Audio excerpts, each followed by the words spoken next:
같이 봅니다. 너희 인내로 너희 영혼을 얻으리라. 아멘. 19절에 보니까 너희의 인내로 너희 영혼을 얻으리라. 너희의 영혼을 얻으리라. 이 말은 영혼 구원을 얻으리라 그런 말입니다. 너희의 인내로. 이 성경은 그대로 농사를 짓는 사람들이, 농사 경험이 많은 사람들이 들으면은 빨리 이해가 돼요. 빨리 이해가 돼요. 이 보이는 농사 방법을 통해서 하나님께서 이제 저와 여러분들의 보이지 않는 영혼의 농사를 짓는 과정들을 이렇게 나열을 하셨는데, 궁극적으로는 하나님께서 저와 여러분들의 이 몸 안에 있는 이 육신 안에 있는 영혼의 열매를 거두시기 위한 그런 과정들입니다. 그런 과정들인데, 그 영혼의 열매를 얻기 위해서 여러 가지 상황들이 많아요. 근데 그런 모든 것들을 이겨서 끝까지 가는 자들이 마치 농사짓는 사람이 알곡을 거두어서 양식 창고에 집어넣는 그러한 단계까지 이르는데, 저도 한 2년 정도를 태전도에서 농사를 같이 조금은 텃밭에 농사를 짓다 보니까 봄에 씨를 뿌리는 그 단계에서부터 가을에 열매를 거두고, 그리고 다시 다 그걸 깨끗이 하는 이런 과정들을 통하여서 그대로 하나님께서 저와 여러분들을 통하여 무엇을 얻고자 하시는지 이해가 되기 시작하더라고요. 궁극적으로는 우리 영혼의 열매를 얻는 과정이 인류의 역사입니다. 역사. 이번 4월 1일이 저와 여러분들의 우스갯소리로 만우절이죠. 거짓말해도 괜찮다는 그런 절. 만우절인데, 공교롭게도 히브리 달력으로 2014년 1월 1일이 되더라고요. 4월 1일이. 그러니까 우리 지금 보통 일반 달력은 그대로 겨울부터 시작되잖아요. 그죠? 1월 1일 하면 추운 겨울부터 시작된단 말이에요. 근데 히브리 달력, 즉 하나님께서 이스라엘 백성들과 정하신 그 달력은 봄절기가 1월달이에요. 봄절기가. 그래서 지금 4월 1일이 히브리 달력, 성경적으로 볼 땐 1월 1일이. 1월 1일. 자, 그걸 한번 볼까요? 우리 출애굽기 12장 한번 보십시다. 하나님께서 어떻게 정해놓으셨는지. 출애굽기 12장에 보면 출애굽기 12장 1절부터 한번 읽어볼까요? 1절 시작. 여호와께서 애굽 땅에서 모세와 아론에게 일러 말씀하시되 이 날을 너희에게 달의 시작 곧 해의 첫 달이 되게 하고. 그러니까 이스라엘 백성들은 그때 장정만 60만 명이었단 말이에요. 지금부터 약 한 3,500년 전 사건인데 장정만 60만 명을 이끌어내요. 그리고 그 뒤에 허다한 사람들, 이방 잡족들까지 애굽에서 430년 동안 종살이 해다가 끌어내시는데, 하나님께서 모세를 통하여 어느 한 날을 정하시고, 그때는 저런 달력과 이런 것들이 없었던 그런 시절인 거예요. 근데 당시에도 이 달과 해와 변화의 과정을 통하여 1년이 12달이다 이런 개념, 그리고 각 나라마다 정한 그 날짜에 따라서 자기들 나름대로 날짜 가는 것, 그 다음에 절기 가는 것, 이런 것들이 약속되어졌는데, 애굽에도 당시에 애굽에서 시행하는 그런 절기들이 있었어요.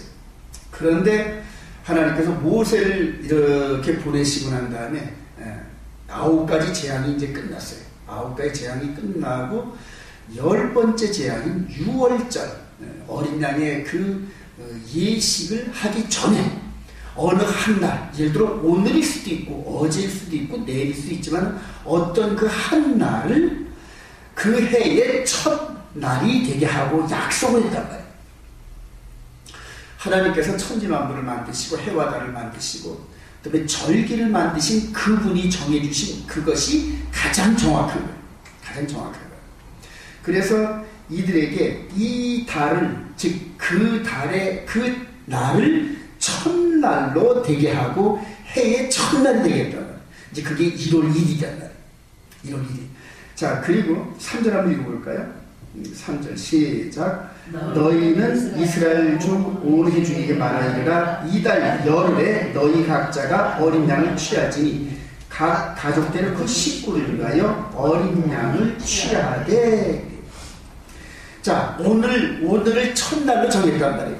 그리고 열흘 후에 양 한 마리씩 가족의 숫자대로 한 15명 정도가 한 마리를 먹을 수가 있어요. 그러니까 가족의 숫자대로 정해가지고 예를 들어 한 30명 된 대가족은 양을 2마리 이런 식으로 해서 오늘로부터 열흘 후에 양을 한 마리씩 정하라. 그렇게 미래에 되어진 열흘 후에 되어진. 그러니까 이스라엘 백성들은 모세가 딱 그날을 딱 정해가지고 오늘이 1월 1일 그리고 열흘 후 1월 10일 날 양을 정하고 그래요. 그리고 이제 볼까요? 우리 6절. 자, 시작. 이달 열 나흘까지 간직하였다가 해질 때에 이스라엘 회중이 그 양을 잡고. 자, 1월 1일을 정하고 1월 10일 날 양을 한 마리씩 정하는데 그리고 14일, 1월 14일 날 그 양을 잡아라. 그래, 양을 잡아라. 자, 그래서 하나님께서 하나님의 성민인 이스라엘 백성들과 해를 정하고 그 다음에 달을 정하고 날짜를 정했어요. 그러니까 하나님께서 이스라엘 백성들에게 이제 달력을 주신 거란 말이에요. 달력을. 자, 그때로부터 이 성경적 1년은 360일입니다. 360일. 그래서 그날을 딱 꽂히고 나서 이제 그때부터 이스라엘 백성들이 하나님께서 정해주신 그 절기대로 그 시스템대로 돌아가면서 계속적으로 반복을 하는 360일을 기준으로 해서 1년, 그 다음에 내년 오늘이 1월 1일, 후년 1월 1일이 또 오늘, 이런 식으로 해서 하나님과 절기를 정하는 겁니다. 절기. 이해가 되시죠? 그래요. 다시 우리 본문으로 들어갑니다. 하나님께서 이렇게 이스라엘 백성들과 해와 달과 절기를 정해놓으시고 그리고 그 시스템 따라서 이스라엘 백성들에게 봄, 여름, 가을, 겨울. 그래. 우리가 보면은 요즘에는 장로님이 되시지만 남진 씨가 부른 노래가 있죠. 저 푸른 초리에 그림 같은 집을 짓고 봄이면 씨앗 뿌리고 여름이면 가쁘고 가을이면 풍년되고 겨울이면 행복하네. 이런 식으로 봄, 여름, 가을, 겨울을 주셨는데 지난 4월 1일이 출애굽기 12장에서 이 달을 첫 해로 정하고 첫날로 정했던 바로 그날이다. 자, 1월 1일. 4월 1일이 1월 1일. 자, 그러면 그로부터 며칠 후에 열흘 후에 양을 정하고 그 다음에 그로부터 며칠 동안 14일 1월 14일 날 그날이 뭐다? 6월절이다. 6월절. 자, 그러면 올 4월 1일이 히브리 달력으로 1월 1일이면 4월 14일이 뭐다? 6월절. 근데 4월 14일이 6월절이면 4월 15일은 뭡니까? 무교절. 그래. 4월 16일은 뭐다? 초실절. 초실절. 자, 그런데 이것을 이렇게 이스라엘 백성들과 출애굽을 할 당시에 그렇게 해와 달과 연을 정하시면서 6월절, 무교절, 초실절 이것을 정하셨던 그 하나님께서 모세로부터 약 한 1500년 후에 예수 그리스도로 말미암아 예수께서 6월절 날 1월 14일 날 죽으시고 그래요. 1월 14일 날 죽으시고 그 다음에 1월 15일 날 무덤에 장사됩니다. 자, 1월 16일 날 초실절 날 부활하시고 할렐루야. 그러니까 1월 16일이 뭐다? 부활절이다. 1월 16일이 이 히브리 달력으로는 초실절인데 그러니까 히브리 이스라엘 백성들에게는 부활절이라는 게 없어요. 그날이 뭐다? 초실절이다. 초실절. 그렇게 해서 하나님께서 이스라엘 백성들에게 절기 시스템을 주시면서 그 절기대로 1년 360일을 다람쥐 쳇바퀴 돌듯이 한 바퀴 돌고 나면 1년이 지나고 또 내년이 또 지나고 이런 식으로 해서 하나님과 이스라엘 백성들 사이에 절기가 있단 말이에요. 여러분들 우리나라에 지금 우리 개신교 그룹이 개신교 그룹이 부활절을 지키는데 부활절 연합 예배를 드린다 그러죠. 근데 그게 언제다? 일요일이란 말이에요. 일요일. 그러니까 1월 17일인가 18일이 그렇게 되더라고요. 그래서 저와 여러분들이 여태까지 따랐던 이렇게 그대로 따랐던 이런 절기 시스템은 전부 일요일을 중심으로 해서 그렇게 맞춰지게 돼 있어요. 근데 하나님께서 정하신 그 법대로 이스라엘 백성들이 순종하는데 보니까 우리가 그 절기대로 따져보니까 4월 14일이 6월절, 4월 15일이 그대로 무교절, 그 다음에 4월 16일이 초실절. 그래서 4월 16일 저녁부터 초실절이 시작된다. 그러니까 4월 14일 저녁부터 그 이튿날까지가 6월절. 그 다음에 4월 15일 저녁부터 4월 16일 저녁까지가 무교절. 그 다음에 4월 16일 저녁부터 4월 17일 저녁까지가 초실절. 그렇단 말이에요. 그러니까 우리나라는 지금 일반적으로 지금 이 달력은 밤 12시부터 그 다음날 12시까지가 하루란 말이에요. 근데 하나님께서 정하신 그 시간은 저녁부터 그 이튿날 저녁까지가 하루란 말이에요. 하나님께서 이스라엘 백성들에게 정하신 그 날과 절과 이런 것들을 지키다 보면은 지금 현재 로마식 달력 이런 것들이 전부 하나님과 엇박자를 놓는 걸 알 수가 있어요. 자, 지난 4월 1일 날 가가지고 공교롭게도 사모님과 같이 태전동에 가서 밭을 읽었어요. 밭을 읽었는데 그 이전까지는 작년에 농사를 짓다가 그냥 비닐로가 이렇게 막 덮여있고 막 이러고 황량하고 그래가지고 남들이 올해는 저 교회 사모님이 농사를 안 지시나 그래서 그들이 이렇게 밭을 침범했다. 이게 황량하단 말이에요. 근데 우리 사모님이 딱 나타나서 비닐을 걷고 작년에 있었던 그런 고추대 이런 것들을 다 걷어서 밭을 딱 정리하니까 올해도 농사를 지시는구나. 그래서 그 밭을 침범할 생각을 안 하더라고요. 자, 그리고 이제 저를 꼬드겨가지고 저를 그렇게 꼬드겨가지고 4월에 가서 제가 아주 그 땅 파고 이렇게 하느라고 아주 엄청 힘들었어. 아주 온몸이 삭습니다. 아프더라고요. 그러면서 그 밭을 이렇게 정리를 땅을 파서 골을 내고 이렇게 하면서 그것을 느낀 게 있더라고요. 자, 만약에 땅이 저와 여러분들 같이는 감정을 가지고 우리와 말을 할 수가 있었다라면은 땅이 뭐라 그랬을까요? 땅이 저나 우리 집사람한테 아이고 올해는 농사 안 지시는 줄 알았죠? 땅이 그랬을 거란 말이에요. 그죠? 그런데 땅을 비닐을 다 뒤집어 놓고 삽으로 막 뒤집고 거기다 또 감자도 심고 그랬더니 올해도 농사를 치시는군요. 즉 반응을 한다. 땅이 반응을 하는데 그 땅이 반응한 것을 우리가 알아듣지를 못할 뿐이지 서로 교감을 이룬단 말이에요. 자, 그러면 땅을 뒤집어서 이렇게 이제 엎어 놓으면은 그 다음부터 땅이 뭘 준비할까요? 얼마 후에 있으면 씨를 뿌리고 얼마 있으면 거름을 뿌리고 이런 식으로 농사를 지시겠군요 하고 땅은 뭘 한다? 준비를 한다. 이제 일종의 땅을 의인화한 거란 말이지. 의인화해가지고 사람과 농사 짓는 사람과 땅이 서로가 이렇게 손뼉을 마주치면서 이 농부는 땅을 통하여 뭐를 얻기를 원한다? 열매를 얻기를 원한다. 자, 그럼 땅의 입장에서는 이 농부의 마음을 기쁘게 하기 위해서 어떻게 한다? 그 열매를 잘 연결게 할 수 있게끔 땅이 씨를 받을 준비도 하고 거름을 받을 준비도 하고 이렇게 할 거란 말이에요. 그래서 농사 짓는 사람과 이 땅이 서로가 교감을 하면서 합력하여서 뭐를 맺는다? 열매를 맺는다. 여기까지 이해가 되시죠? 자, 이때부터 이제 땅이 올해 농사 시작이다 이런 식으로 하면서 겨울에 묵었던 묵었던 마음과 이런 것들을 정비해가지고 이제부터 일을 시작하는데 봄에 일을 시작하신 씨를 뿌린 그 농부가 언제까지?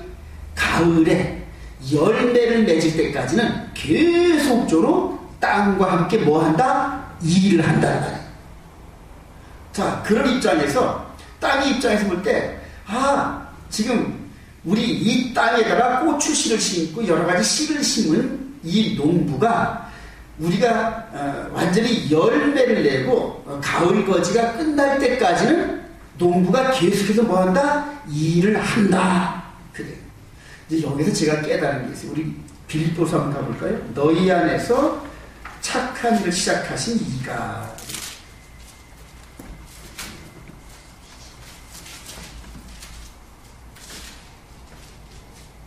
너희 안에서 착한 일을 시작하신 이가 한번 찾아보세요, 여러분. 1절. 6절. 아, 그래요. 빌립보서 1절 6절. 시작. 너희 안에서 착한 일을 시작하시니까 그리스도 예수의 날까지 이루실 줄을 우리가 확신하노라. 5절에 보니까 너희가 첫날부터 이제까지 복음을 위한 일에 참여하고 있기 때문이다. 첫날부터 이제까지 복음을 위하여 너희 안에서 착한 일을 시작하신 이가 그리스도 예수의 날까지. 자, 그러면 우리 안에서 첫 번째 첫날에 착한 일을 시작한 게 뭘까요? 복음의 씨를 뿌려요. 근데 그 복음의 씨를 뿌리고 끝나는 게 아니라 그 복음의 씨를 뿌린 농부가 그 복음으로 말미암아 뭐가 이를 때까지? 열매가 날 때까지. 즉 이것이 열매를 맺는 것이 그냐면 그리스도 예수의 날이 추수하는 날이란 말이에요. 그러니까 사도 바울이 이런 것들을 전부 다 이 빌립보 교회나 뭐 고린도 교회나 이런 게 얘기를 할 때 사도 바울이 전부 다 머릿속에다 둔 그 염두에 둔 게 뭐다? 아, 하나님께서 이렇게 농부처럼 농사를 짓는 사람처럼 우리 마음 안에, 근데 저와 여러분 제가 늘 주장하는 게 강조하는 게 뭐다? 우리가 지금 이 몸이 뭐다? 땅이란 말이에요. 땅, 흙이란 말이에요. 아담아, 이게 뭐냐면 하나님이 땅아, 그런 의미예요. 아담이란 그 말이 흙이란 얘기인데 너는 흙에서 왔다. 흙에서 하나님께서 이렇게 형상을 비주시고 훅 하고 바람을 넣었더니 살아있는 영이 됐단 말이에요. 우리가. 그래서 우리가 죽고 나면 땅으로 돌아가면 한 몇십 년 지나면 흔적도 없어. 나중에 뼈 이러고 몇 개 나고 전부 흙하고 섞여진단 말이에요. 성분이. 그런 것들을 깨달으면 아, 하나님께서는 우리 농부들은 움직이지 않는 그 땅에다가 그대로 씨를 심고 열매를 거두는데 하나님께서는 움직이는 땅인 우리들에게 그대로 복음의 씨를 심고 생명의 씨를 심고 그 다음에 그 복음의 씨가 잘 자라서 열매를 맺을 때까지 어떻게 한다? 계속적으로 농부처럼 계속 가꾸신단 말이에요. 계속 가꾸신단 말이에요. 여기까지 이해가 되시면 하면 그런 관점에서 오늘 누가복음 21장 가십시다. 자, 봄에 농부가 씨를 뿌릴 때 그대로 뭐를 보고 뿌린다? 아, 꽃이 피고. 꽃이 피죠. 봄의 전령사인 목련이 피기 시작하면 아이고 이제는 겨우내 양 그대로 기지개 피면서 이렇게 쉬었던 농부가 아이고 이제 벌써 목련꽃이 피었네. 그런 거 보니까 이제 뭐가 시작됐다? 농사철이 시작됐어. 사비도 나온단 말이에요. 자, 그 다음에 이제 개나리가 피고 그 다음에 그냥 그대로 여름을 접어들면서 그냥 이 살록이 우거지고 이런 식으로 하면서 계속적으로 어떻게 뭐한다? 변하잖아요. 저기가 봄에 피고 여름에 왕성했다가 가을에는 잎이 누렇게 되면서 열매가 맺는 이런 과정들이 사시사철 사계절을 통하여서 계속적으로 하나님께서 지금 뭐를 통해 나타나신다? 사계절의 변화, 해와 달의 변화를 통하여서 계속적으로 농부들에게 알려주신단 말이에요. 그러니까 이 농부들은 해와 달의 변화, 자연의 변화를 보면서 이 창조주이신 그분과 함께 농사를 짓고 가꾸고 열매를 거두고 이런 식으로 이 일을 반복한단 말이에요. 나중에 농사를 한 20년, 30년 짓던 사람도 보면은 그 다음에는 첫 봄을 알아. 바람이 겨울에서 따뜻한 바람이 약간 불어온다 그러면은 어이구 농사 준비해야지. 그건 저렇게 기록되어진 달력이 없어도 그냥 이렇게 바람이 불어오고 그 다음에 꽃이 피고 이런 그 절기 시스템을 따라서 농사를 지을 줄 안단 말이에요. 그래서 농사를 옛날부터 그대로 농본 그런 나라에서는 뭐를 바라본다? 하늘의 별과 이런 것들을 연구하고 그런단 말이에요. 그래서 보니까 저쪽 그 경주에 가니까 별을 연구하는 뭐가 있다? 첨성대.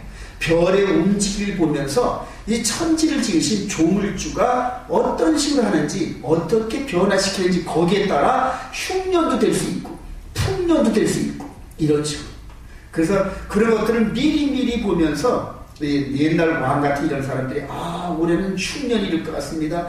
내년에는 풍년일 것 같습니다. 이런 식으로 해서 백성들은 먹고 사는데 올해는 풍년이 됐으니까 이 양식을 좀 저장을 하고 흉년을 대비해서 이런 식으로 정치를 피운단 말이에요. 정치를 피운단 말이에요. 자, 하나님께서 이제 저와 여러분들에게 그러니까 하나님께서 이스라엘 백성들에게 이렇게 해의 첫날이 되게 하고 했던 이렇게 정하신 그 하나님께서 이제 여러 가지 사인을 통해서 하나님이 이루실 그 구속의 역사를 알려주신단 말이에요. 그래서 이제는 영혼 농사를 지으시기 위한 하나님의 그 뜻대로 땅인 우리들이 반응을 한단 말이에요. 우리들이 마치 땅이 농부에게 반응을 하듯이 이 걸어다니고 생각할 줄 아는 땅인 우리들이 하나님께서 정해주신 그 절기 시스템과 여러 가지 변화를 통하여 반응을 한다. 그러니까 봄이면 씨를 받을 준비를 하고 여름에는 왕성한 그런 땅의 그런 그 여러 가지 운동을 통하여 줄기를 내고 열매를 향하여 막 그 영양분을 뿜어 올리듯이, 그리고 이제 가을이 되면은 찬바람이 불기 전에 마지막 다듬어가지고 열매에다가 온갖 그런 영양분을 다 보내듯이 땅이 그럴 거란 말이에요.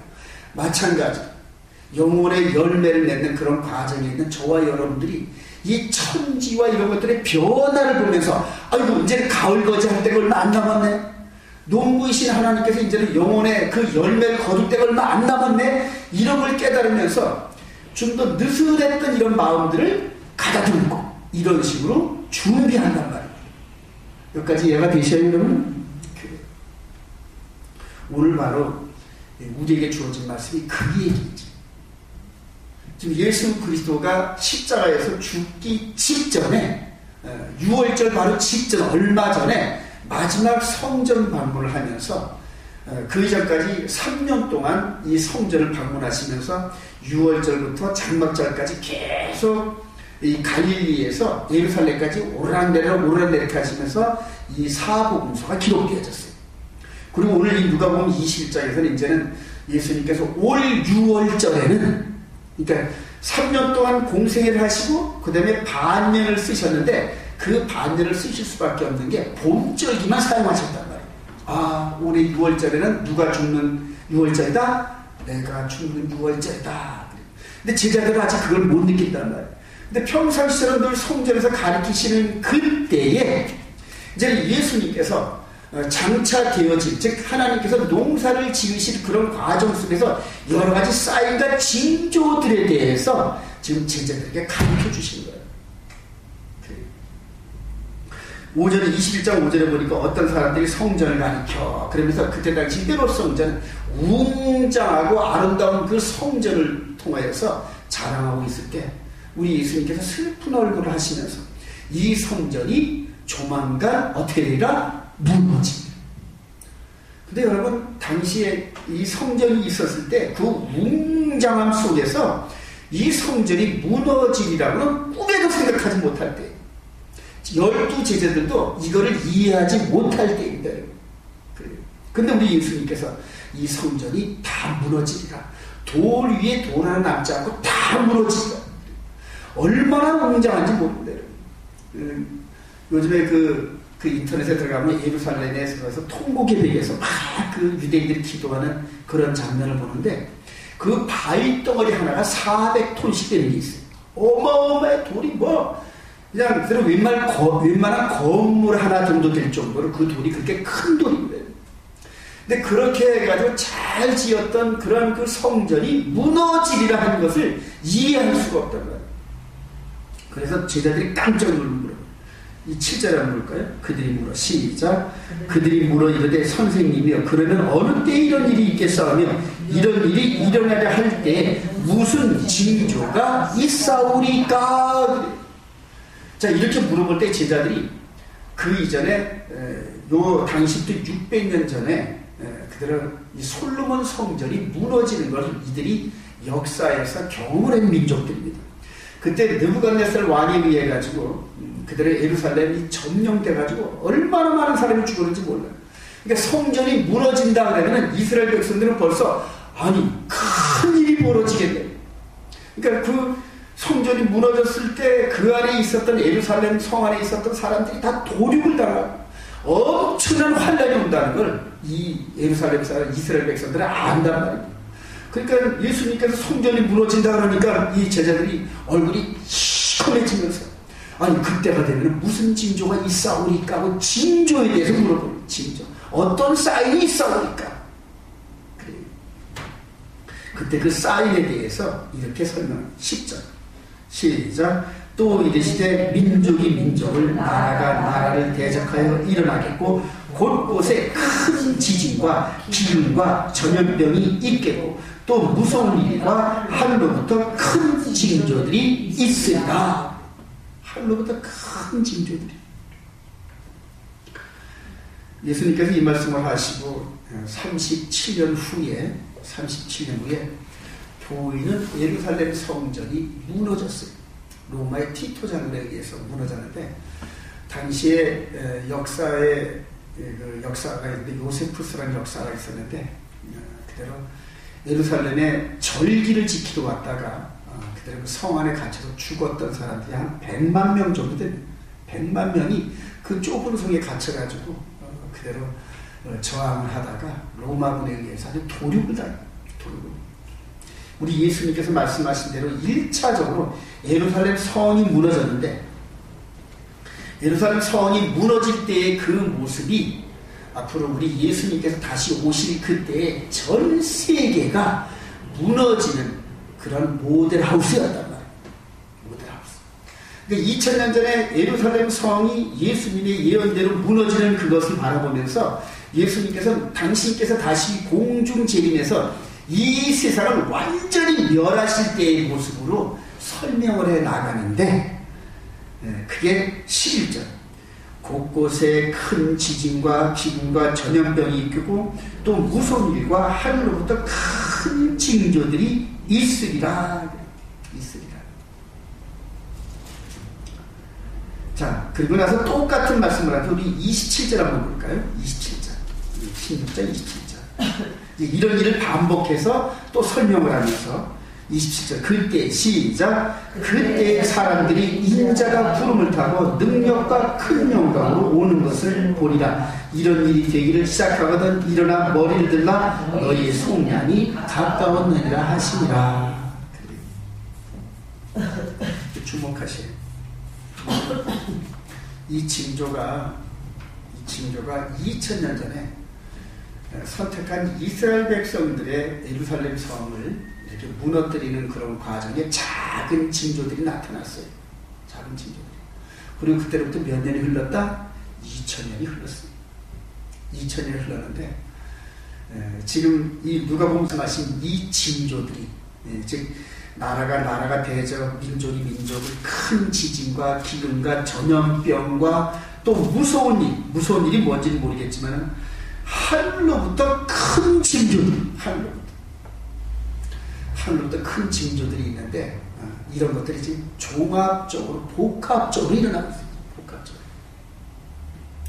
그러니까 하늘로부터 큰 징조들이 일어나는데 이거는 이스라엘 백성들로서 하나님과 그 날짜를 맞추고 절기를 마친 백성들 외에는 깨닫지 못하는 그런 하늘의 징조더라고요. 그런 하늘의 징조다. 제가 안식을 순종하고 그 다음에 절기에 대한 이런 비밀과 여러 가지 이런 것들을 깨달으면서 계속적으로 지금 제가 이스라엘 백성의 관점으로서 하나님과 언약 백성인 관점으로서 성경을 다시 들여다보니까 2000년이 흐른 지금의 지금 일요일을 섬기는 이런 교회 시스템 그 다음에 하나님과 날짜가 맞지 않는 그런 절기 시스템을 가지고는 하나님께서 말씀하시는 하늘의 큰 징조들에 대해서 깨닫지 못하게 되어 있더라고요. 이걸 알 방법이 여러분들 지금 일반 개신교 일요일 섬기는 그런 개신교에서 그대로 부활절 그 다음에 사순절 뭐 크리스마스 이런 거 지키는 이 절기와 하나님께서 이스라엘 백성들과 절기를 이렇게 지키는 이 절기는 전혀 안 맞아. 전혀 안 맞는데 제 사이트에 올려놓은 걸 여러분들 들어가서 한번 그 절기 시스템을 보시기 바랍니다. 그 눈으로 이렇게 보면서 설명을 해야 더 빨리 알아듣게 되는데 아주 너무너무 놀라워요, 여러분. 너무너무 놀랐습니다. 네 가지에 대해서 말씀을 하시는데 전쟁에 대한 이 얘기, 지금 주위에 전쟁 얘기가 얼마나 많이 있습니까, 여러분? 얼마 전에 그 푸틴 대통령이 크림반도 그 흑해가 아주 그들의 그 군사적 요충지대입니다.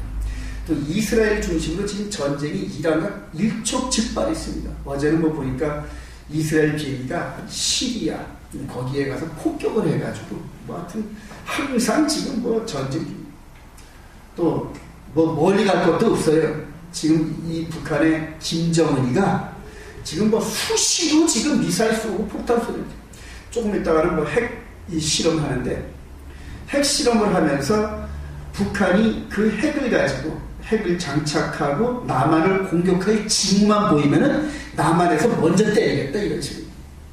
그래서 저들이 북한이 핵을 장착하고 남한에 협박하고 남한에 서울이고 어디 큰 도시에 핵무기 하나 터뜨려가지고 남한을 초토화시키기 전에 그런 낌새만 보이면은 저들이 도발을 안 하더라도 남쪽에서 먼저 치겠다. 지금 이렇게 나옵니다. 그 언제라도 전쟁이 하시라도 일어날 수가 있습니다. 남북의 전쟁은 그래도 좀 이런 질은 전쟁이에요. 지금 이 중국과 일본이 즉 대륙 세력과 해영 세력이 충돌하는데 일본이 지금 중국을 아주 노골적으로 도발합니다. 노골적으로 도발합니다. 그 다음에 우리나라를 아주 노골적으로 도발하는데 도발의 핑계가 뭐다? 땅.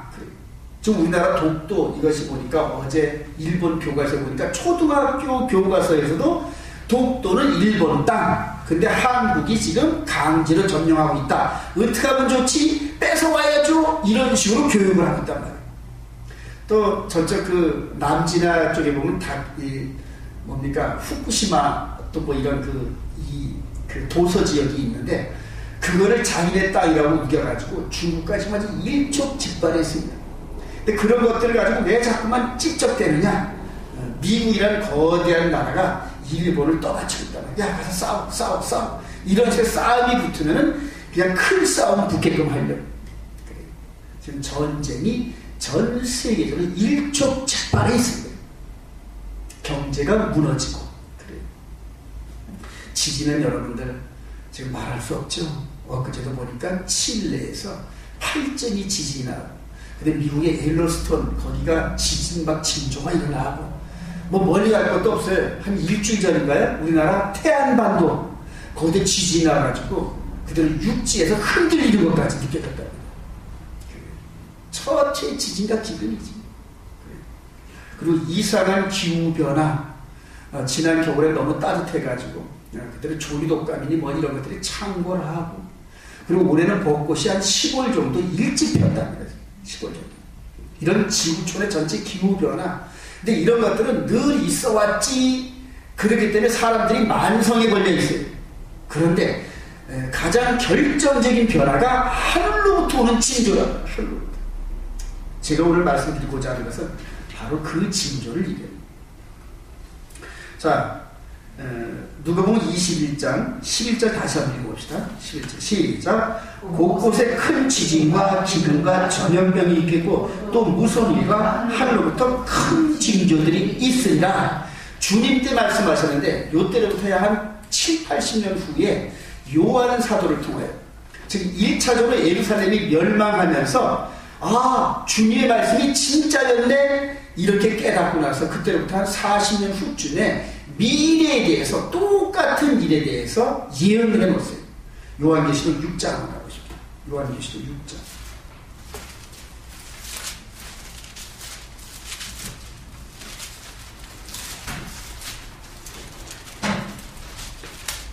요한계시록 6장 12절 시작. 내가 보니 여섯째 일을 떼실 때에 큰 지진이 나며 해가 검은 털로 짠 상복같이 검어지고 달은 온통 피같이 되며 해가 검게 된다는 건 뭐예요? 일식이란 말이에요. 일식. 자, 그리고 달은 어떻게 된다? 달은 온통 피같이 되며 달은 온통 피같이 됩니다. 근데 여섯째 인을 뗄 때 이런 일들이 나는데 12절 하늘의 별들이 무화과 나무가 대풍에 흔들려 14절 하늘은 두루마리가 말리는 것 같이 떠나고 15절 땅이 임들고 왕족들과 그 다음에 16절 산들과 바위에게 말하되 그리고 17절 시작 그들의 진노에 큰 날이 이르렀으니 누가 능히 서리오 하더라. 자, 여섯째 인을 뗄 때 뭔 사건이 온다? 종말 사건이 오는 거. 여섯째 인을 뗄 때 2000년 전에 우리 주님께서 말씀하셨던 그 말씀을 받아서 요한 사도가 똑같이 그러니까 예수님이 본 그 종말적 사건과 요한 사도가 본 종말 사건이 틀리다 같다는 얘기예요. 그러니까 똑같은 걸 바라보면서 말씀을 하셨단 말이에요. 그런데 예수님께서 종말에 대해서 해와 달의 변화를 이렇게 보신 그 말씀을 그 제자 요한 사도가 그때는 한 30살도 안 됐던 젊은 시대였는데 그때로부터 한 60년 70년에 나이가 90이 넘어서 100세쯤 되었을 때 반모섬에 귀양 가가지고 요한계시록을 봤는데 첫째 일을 뗄 때, 둘째 일을 뗄 때, 이런 식으로 여섯째 일을 뗄 때에 예수님께서 말씀하신 대로 해가 총당같이 검어지고 그 다음에 달이 핏빛같이 물드는 그때가 오더란 말이에요.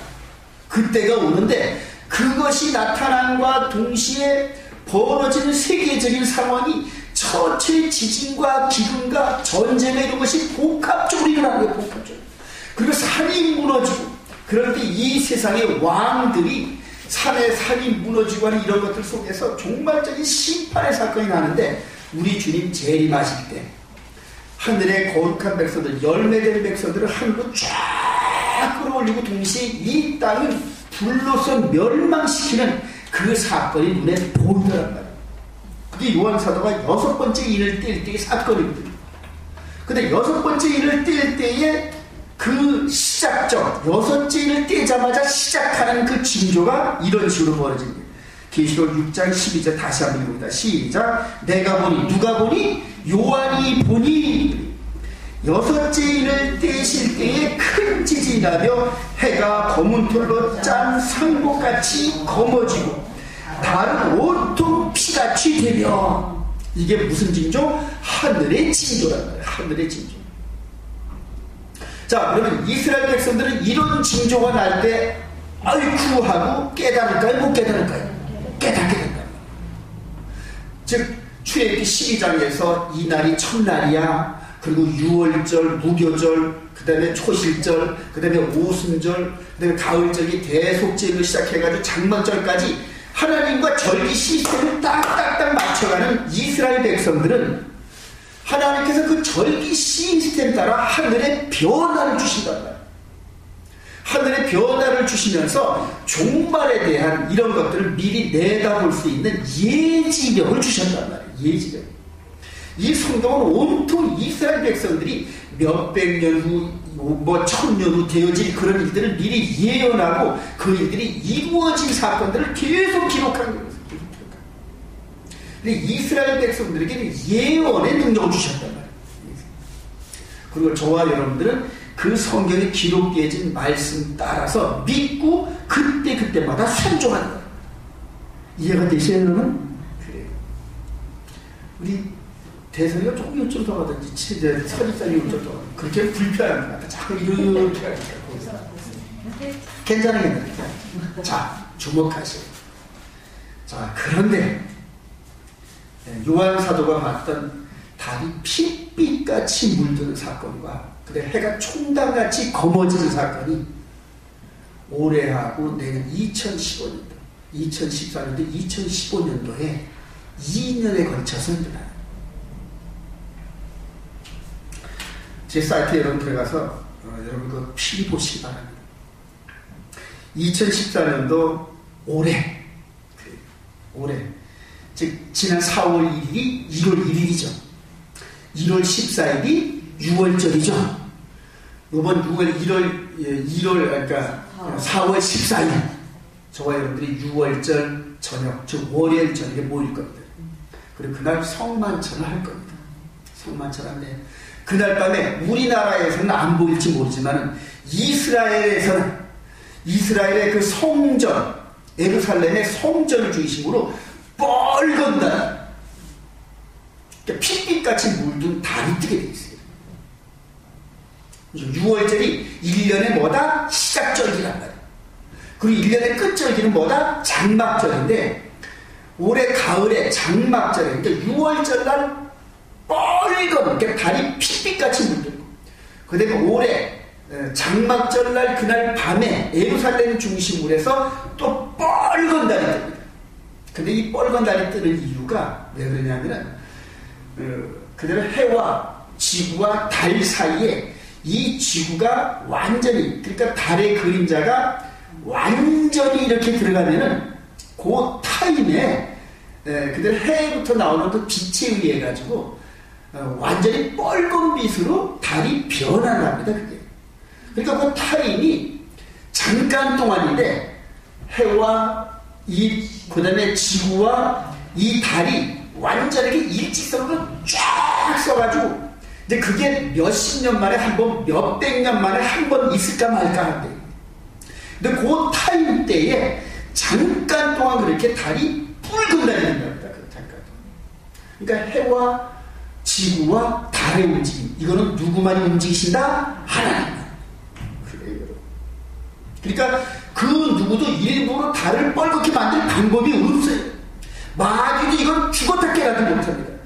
근데 오직 하나님만이 그렇게 하실 수 있는데, 그것을 이미 언제 그렇게 해놓으셨다? 창세전에 이 지구를 만들고 달을 만들고 해를 만들고 온 천지 별과 달을 만들 그때에, 마지막 때 되어질 그때를 준비하시느라고 하나님께서 해를 그렇게 조종하시고 달을 그렇게 조종하시고 별을, 지구를 그렇게, 이 궤도를 다 그렇게 조정해 놓으셨다.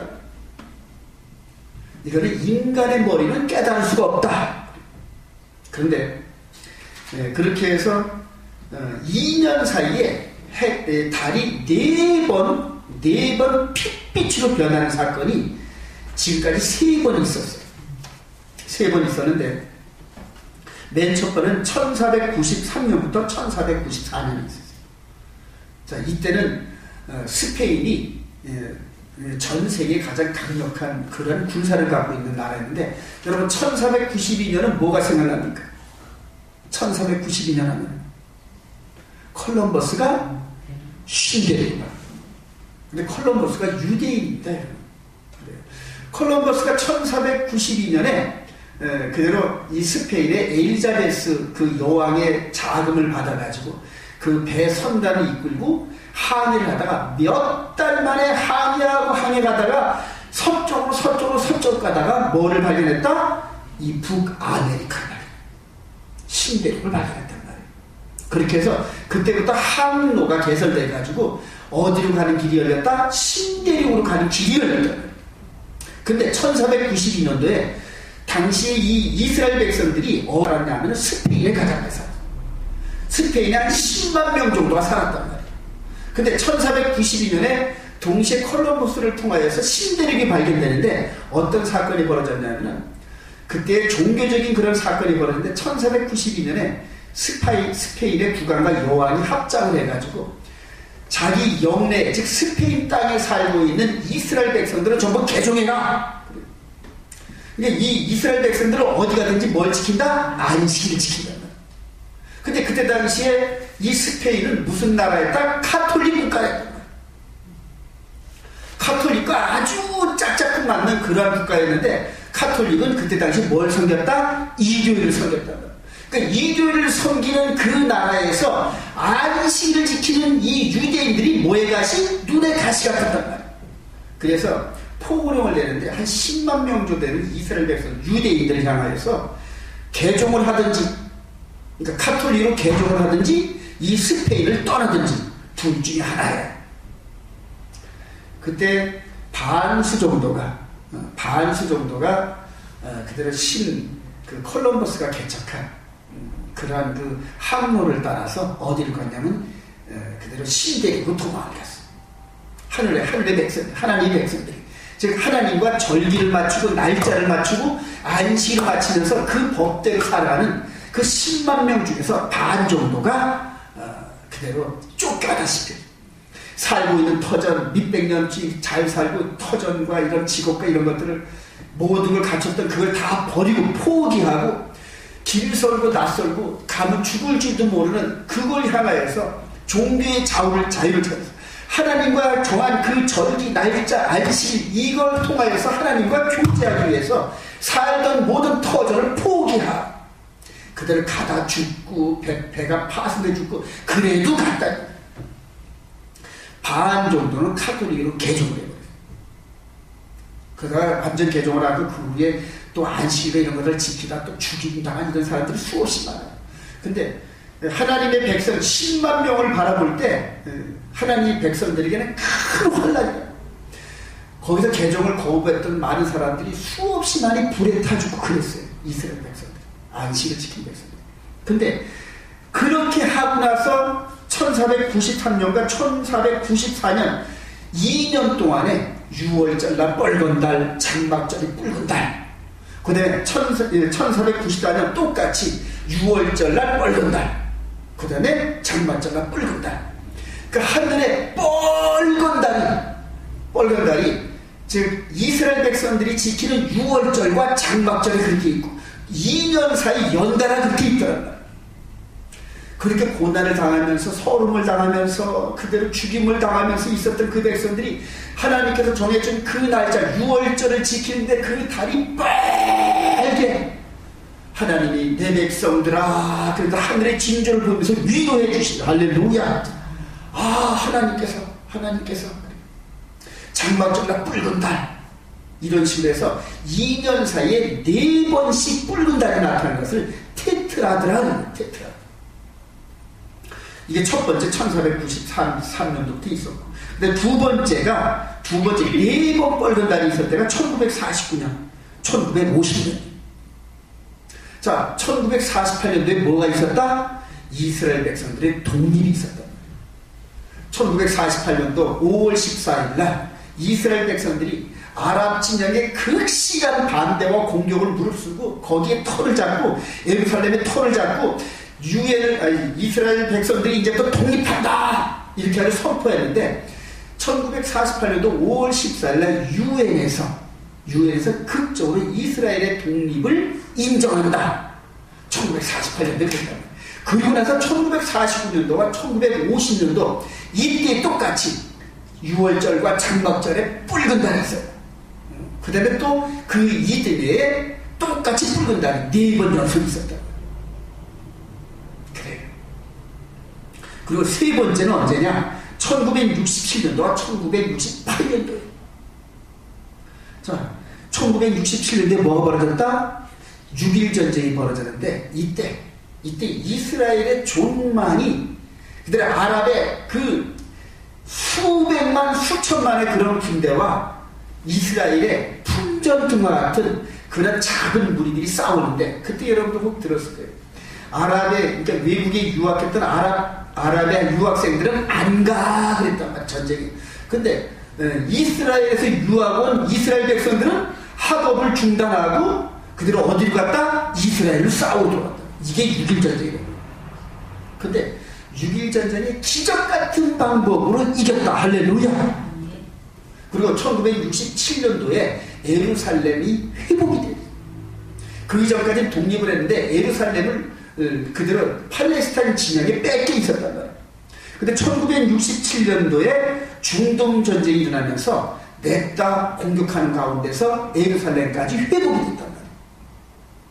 그리고 1967년도에 6월절과 장막절에 달이 붉어지고 그리고 1968년도에 동일하게 4번이 그대로 달이 붉어진단 말이에요. 역사상으로 이렇게 4번씩 2년 그러니까 2년 사이에 똑같은 방법으로 6월절과 장막절에 달이 붉어지는 사건이 이렇게 3번 있었단 말이에요. 저와 여러분들 이런 거 들어보지도 못했죠. 일반 개신교 일요일을 지키는 그러한 그 시스템은 하나님과 이게 그게 안 이루어진단 말이에요. 이해가 되시죠? 교감이 안 이루어진단 말이에요. 교감이. 그런데 이스라엘 백성들이 지키는 그 날과 절기 시스템을 유념하면서 그 날에 하나님께서 말씀하신 대로 행사를 하고 그 말씀을 지키는 백성들에게는 천기의 변화를 통하여 암시를 주신다는 거예요. 암시를 주신다는 거예요. 근데 4번 달이 붉은 달이 있을 때마다 이스라엘 나라와 이스라엘 백성들에게 큰 사건들이 벌어집니다. 큰 사건들. 이해가 되시죠, 여러분? 이게 하늘의 징조라는 거예요. 하늘의 징조. 우리 예수님께서 하늘에 그 마귀가 절대 따라하지 못하는 하늘의 징조를 하나님께서 주실 것이다. 그때가 되면 어떻게 되나? 내가 가까이 온 줄 알고 머리를 들라. 머리를 들라. 누가복음 21장 다시 보십시오. 이렇게 말씀을 하시고 난 다음에 우리 27절, 누가복음 16장 27절, 이렇게 전부 다 여러 가지 처체, 지진, 기근, 전염병, 그 다음에 하늘의 징조 이런 것에 대해서 말씀하시고 난 다음에 27절 종합적으로 그때 시작, 그때의 사람들이 인자가 구름을 타고 능력과 큰 영광으로 오는 것을 보리라. 이런 일이 되기를 시작하거든 일어나 머리를 들라 너희의 속량이 가까우니라 하시더라. 이번 네 번째 이 붉은 달이 있는 이게 2014년도와 2015년도 예고되죠. 올 4월 14일 날 혹시 몰라 4월 15일 날 전염될지도 몰라요. 왜냐하면 이스라엘은 시차관계가 있으니까. 근데 4월 14일이든 4월 15일이든 하나님이 정하신 6월절에 예루살렘에 붉은 달이 듭니다. 그리고 올 가을 장막절에 예루살렘에 붉은 달이 듭니다. 내년에 6월절에 붉은 달이 뜨고 내년 장막절에 붉은 달이 뜨는데 여러분 놀라지 마십시오. 여태까지 3번 동안에 그런 게 없었는데 4번째는 2014년도와 2015년도 요 사이 1월 1일 2015년도 1월 1일 그때는 뭐가 있다? 일식이 있다. 일식. 해가 총당같이 검어진다. 일식이 있다. 근데 전 세계가 다 일식이 되는 게 아니라 이스라엘 예루살렘 거기에만 해가 하루 종일 그냥 그대로 시커머지는 그런 사람이 있다. 그러니까 하나님의 계시는 어디를 통하여? 이스라엘 예루살렘을 통하여 계속적으로 말씀하신다. 여러분 제가 지난 새벽기도 때 그대로 창세기 15장인가요? 16장에서 그대로 아브라함이 언약을 맺을 때 해가 흑암이 그때 짐승을 쪼개놓고 이 언약을 기다리는데 그냥 주위가 깜깜해지는 흑암 그때가 일식이었단 말이에요. 그리고 그 일식 어두운 가운데서 하나님이 말씀하셨어요. 그리고 불이 확 지나갔단 말이에요. 짐승 쪼개진 사이. 그리고 그때부터 430년 후에 그 언약을 이룰 그때에 6월절 어린 양 그 직전에 그들이 이스라엘 백성들을 꺼내기 전에 마지막 9번째 제안이 뭐다? 흑암이야. 흑암에서 언약하시고 그 언약을 성취시킬 때는 흑암 가운데서 이루시고 할렐루야. 우리 예수님께서 똑같이 이 땅에 골고다 언덕 위에서 제물이 돼서 피를 흘리실 때 뭐가? 흑암이 그 후에 또 빛을 잃었다 했잖아요. 그게 일식이란 말이에요. 그러니까 아브라함 때 흑암 가운데 약속하시고 흑암 가운데서 성취하셨던 그 하나님이 이제는 진짜 언약이란 말이에요. 예수 그리스도로 말미암아 피를 흘리신 그 골고다 언덕 위에서 흑암 가운데서 하나님께서 약속하시고 영원 구원에 대한 언약이란 말이에요. 영원 구원에 대한 언약. 근데 그렇게 흑암 가운데 언약하셨던 골고다 언덕의 그 언약을 이루실 때는 어떻게 도한다? 흑암 가운데. 그러니까 그 언약을 이루시기 직전에 뭐가 있다? 흑암이 있단 말입니다. 흑암이. 6월절 어린 양이 되기 전에 9번째 그 재앙이 흑암 재앙이었단 말이에요. 온 천지 흑암에 그러한 그 하늘의 징조를 주신다. 이해가 되시면 아멘. 저도 그가 이런 걸 깨닫지는 못했어요. 깨닫지 못했는데 성경이 기록되어 준 대로 2000년 전에 그때 때문에 하늘에 큰 징조가 보이리라 그 말씀을 받아서 그대로 계시록 6장의 6번째 일을 들 때 하늘의 해가 총당같이 검어지고 달이 핏빛같이 물들더라. 그런 사건이 있고 나서부터 와장창 되더라. 요한계시록에 그런 얘기를 합니다. 그것이 있고 나서부터 심판이 시작되더라. 첫째 지진과 기근과 그 다음에 전염병과 그 다음에 무서운 일과 지금 이런 무서운 일들이 이 원자 핵 이런 것들 아니겠습니까? 그리고 바다가 우는 소리에 사람들이 잠을 자지 못하려 바다가 우는 소리가 쓰나미란 말이에요. 쓰나미.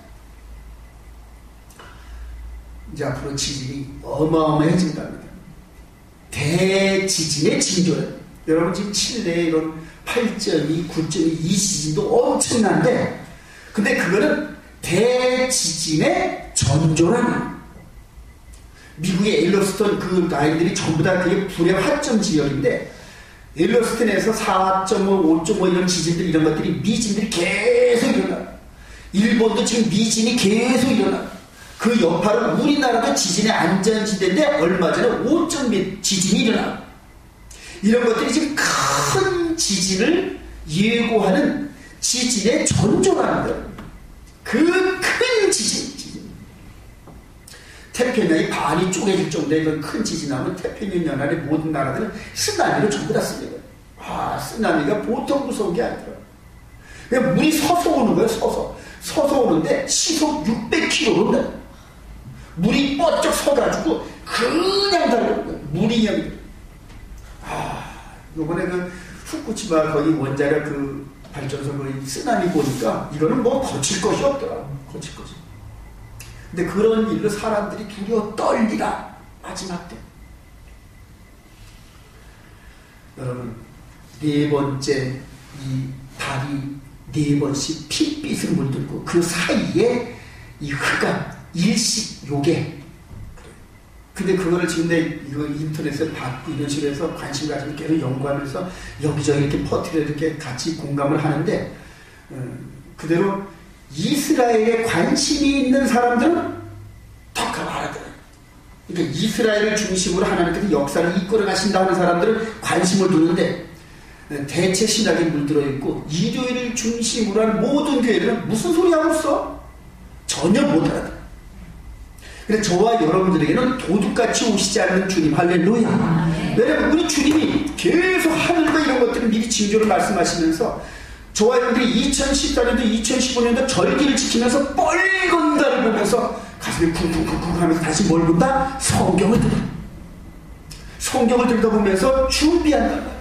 어이구 정말 때가 얼마 안 남았어. 그러면서 이전까지 있었던 5년, 10년, 20년 후에 이런 계획보다도 당장 내년, 내후년 우리 주님 오실 줄 몰라. 그러면 뭘 더 준비한다? 말씀을 더 준비해. 결혼식 날짜가 가까울수록 처녀가 몸단장하듯이 그대로 우리 주님 오실 날이 점점 가까운다고 말씀을 받으면 다른 거 열일 제펴놓고 주님 맞을 준비해야지. 그럼 뭘 해야 되나요? 목사님 어떻게 해야 되나? 이런 식으로 하면서 뭐에다 중심을 더 갖는다? 말씀에다 중심. 여러분 가을 때쯤 되면은 막 폭풍과 불고 막 그대로 막 태풍이 불고 이런 식으로 오잖아요. 그 비가 엄청나게 오잖아요. 그게 필요하더라고요. 그게 가을이 열매를 맺기 위해서 아주 토실토실한 열매를 맺기 위해서 많은 또 번개가 쳐야 이 공기 중에 있는 질소가 녹는다는 거예요. 이 천둥 번개의 그 전기의 힘에 의해서 공기 중에 섞여 있는 질소가 녹아가지고 물에 떨어진대요. 그러니까 이 질소가 이 열매를 맺는데 반드시 필요한 거랍니다. 그래서 비에 섞여가지고 그 질소가 내려와서 그걸 뿌리가 빨아들여가지고 열매를 극산품으로 만들어요. 그러니까 번개와 이런 태풍과 이런 것들이 필수란 말이에요.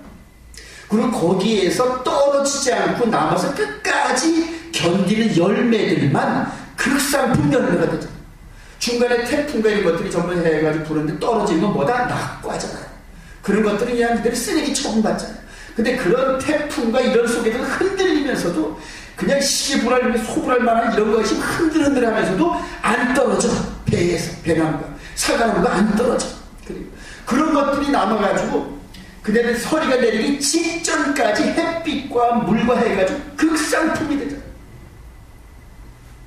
저와 여러분들에게도 이 전쟁과 지진과 기근과 무서운 일과 그다음에 하늘의 징조와 이런 것들이 세상적으로 바라볼 때는 못 견딜 것 같은 무서운 일들인데, 그런데 그것이 우리 안에 있는 영혼을 다듬고 우리 영혼을 열매를 맺게 하시는 농부이신 하나님의 뜻이라는 것을 깨닫게 된 자는 뭐한다? 끝까지 인내한다. 할렐루야. 이런 징조들이 볼 때 세상 사람들은 갈팡질팡한 거야. 이게 세상이 도대체 어떻게 돌아가는 거야? 잘 먹고 잘 사는 애들이 어떻게 된 거야? 이런 식으로 해서 세상에 눈으로 보이는 것만 찾던 사람들은 흔들릴 수밖에 없단 말이야. 그리고 세상 것만 쫓고 아파트 더 늘리고 땅 더 사고 주식 더 잘 되고 세상 더 부자 되고 자식들 시집장가 잘 보내고 좋은 학교 보내고 이런 식으로 그 목표만 갖고 있는 자들에게는 땅이 있는 것만 바라본 자들이 이게 안 보인단 말이야. 하늘의 징조가. 하늘의 붉은 빛도 될 수가 있지 뭘 그래. 이런 식으로 지나간단 말이야. 저와 여러분들에게 그런 것들이 의미심장하게 다가온다. 의미심장. 이제가 되시면 아멘. 아멘. 그런 일을 하고 난 다음에 우리 주님께서 우리들에게 해야 할 일을 주셨어요. 우리 21장 14절 한번 보세요. 그러므로 시작. 그러므로 너희는 변명할 것을 미리 궁리하지 않도록 명심하라. 내가 너희의 모든 계집이 능히 대항하거나 면박할 수 없는 구변과 지혜를 너희에게 주리라. 심지어 부모와 형제와 친척과 벗이 너희를 넘겨주어 너희 중에 몇을 죽이게 하였고 또 너희가 내 이름으로 너희 머리털 하나도 상하지 아니하리라. 너희의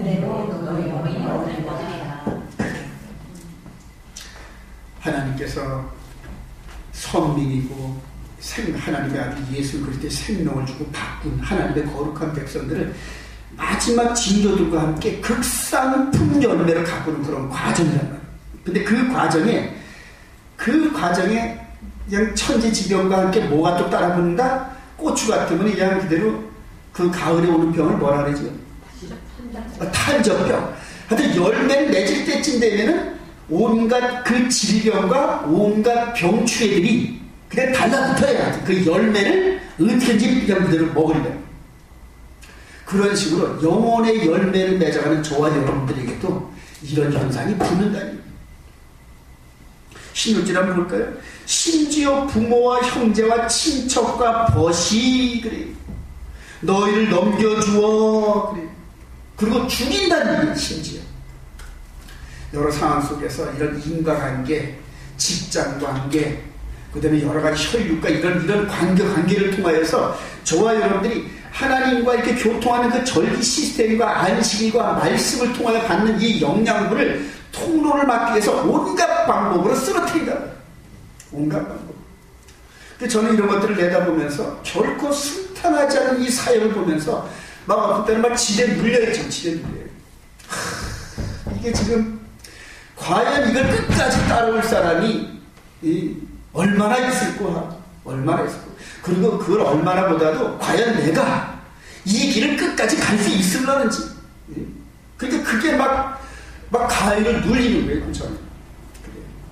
그리고 이런 것들을 통하여 지금 그동안 이렇게 사귀어왔던 목사들, 친구들 전부 다 나를 이다로 생각하고 미친놈이라 생각하고 다 떠나버리고 서로 다 누군가 대화를 하고 교제를 나누고 마음을 풀을 수 있는 이런 상대가 필요한데 여태까지 그렇게 했던 모든 친구들이 다 떠났다는 거예요. 이스라엘 백성들을 중심으로 움직이다니까 이스라엘에 가라 이렇게 빈정거리기라 하고 같이 대화할 사람이 없어요. 대화할 사람. 그러니까 시체말로 뭐다? 외롭다는 얘기입니다. 뭔가 이렇게 같이 하면서 서로 교제하면서 서로 다 힘을 얻고 하는 이런 상대가 없다. 그래도 있겠죠. 엘리야 시대 때 혼자인 줄 알았더니 바알에게 무릎 꿇지 않는 하나님의 백성을 7,000명. 할렐루야. 책을 준비하면서도 하나님 이거를 한 번에 알릴 수 있는 책, 그냥 뭐 설교지기나 이런 게 아닌. 근데 웬만한 하나님 말씀을 사랑하는 자들, 사모하는 자들, 이 시대에 이게 아니지 이렇게 뭔가 하나님께서 구한 자들이 한 번에 읽고 이거야 이렇게 할 수 있는 이런 책을 낼 수 있게끔 해달라고 늘 기도하다 보니까 막 마음이 무너지고 막 넘어지고 막 그래요. 저 자신도 넘어지는데 여러분들은 왜 안 넘어지겠습니까? 말씀을 정리합니다. 많은 어려움이 따라와요. 열매를 얻고 농부가 정말 극상품 줘서 두 손 맞춰가지고 그냥 다칠까. 이거 하나에 100만 원짜리야. 여러 가지 내는 그런 극상품 열매. 하나님께서 저와 여러분들이 이런 모든 역경과 이런 시험과 이런 것들을 이겨내면 하나님이 보여주시는 사인 따라 움직이면서 그 사인에 맞춰서 내 영혼의 이 열매를 가다듬고 끝까지 따라가는 그런 백성들. 일당 만이야. 일당 10만이야. 그런 백성들이 되기를 원합니다. 결론냅니다. 여러분들 끊임없이 말씀 가지도록 무장하시기 바랍니다. 실망하지 마시고, 하나님께서는 정하신 때가 있어요. 정하신 때가. 이렇게 창세전에 이미 해와 달과 별과 이런 그 시스템을 통하여 정하신 때들이 때가 되니까 그때마다 탁탁탁 해와 달의 변화를 통하여 나타나시잖아요. 천지가 변하고 천지가 없어지는 게 쉽지, 하나님의 말씀 1.1이 땅에 떨어지는 게 하나님 그 말씀 자체가 진리를 믿으시면 아멘. 그 말씀 믿고 무조건 따라가는 거예요. 그 누가 옆에서 뭐라고 하더라도 오직 기록되어진 말씀, 이 말씀만 믿고 그냥 가. 앞으로 수없는 사람들이 여러분들을 시험할 겁니다. 가장 가깝다는 사람들이 거기 미친 짓이야, 거기 이단이야, 이런 식으로 하면서 회방을 놓고 가는 길을 막고, 그리고 심지어 부모, 형제, 자식, 친척들이 나중에 저와 여러분들이 죽는 자리에 밀고 하고, 우리 집에 이런 이단이 있어요, 그러면서 밀고 해가지고 잡혀가게끔 만들어. 마치 2차 대전 때 유대인들을 숨겼다가 유대인들의 안식을 항상 지키니까 탁봉을 하자. 그러니까 신고해가지고 잡혀가게끔 만들고, 이런 식으로. 그런 식으로 저와 여러분들이 하나님의 거룩한 백성으로 절기를 지키고 말씀을 지키고 순종하는 그 백성, 차라리 목숨을 잃을지언정 하나님의 말씀은 버릴 수가 없어요. 그러면서 이런 사람들을 여러분들의 친척 가운데, 부모, 형제 가운데, 자식 가운데에서 자기가 불이익당할까봐 밀고 하는 이런 일들이 있다는 얘기야. 우리 대선님 그러지 마라. 그래요. 제가 당장 그런 걸 느끼잖아요. 우리 아들들이 저를 그대로 육신적으로 아버지를 느끼지만, 그러나 영적으로, 말씀적으로는 아버지가 이단에 빠진 이상한 그런 데를 가고 있는다 하면서 마음으로 멀어가잖아요. 하나님께서 이 백성이 입으로는 시인하나 육신적으로 하나님과 관계를 시인하나 마음은 멀어지듯이, 그런 걸 느끼면서 어쩌면 말씀대로 되어가나 싶고 막 마음이 무너지고, 그리고 그런 자식들을 위해서 기도하는 방법 외에는 없어요. 말로 해가지고 못 믿거든요. 어떤 경우도 흔들지 마시기 바랍니다. 흔들릴 여건들이 많이 올 겁니다. 올해 이 6월절 절기를 지키면서 말씀대로 뻘건 달을 여러분들이 보면은 아마 그게 촬영돼서 나올 거예요. 예루살렘에 뻘건 달 촬영돼서 나올 거예요. 동영상이 금방금방 뜹니다. 뜬 거 보면은 그 절기 시스템 따라 움직이는 하나님의 그 말씀이 이 말씀과 연합이 돼가지고 깨달아질 겁니다. 끝까지 인내하실 겁니다. 끝까지 인내하시고 말씀을 붙잡고 견고해지면서 끝까지 인내하고, 그리고 우리 주님 말씀은 일전에도 변하지 않는다. 그 말씀 지킨 자들은 반드시 구원하신다. 그 말씀 믿고 의지하며 승리하는 저와 여러분 되시길 주님의 이름으로 축원드립니다.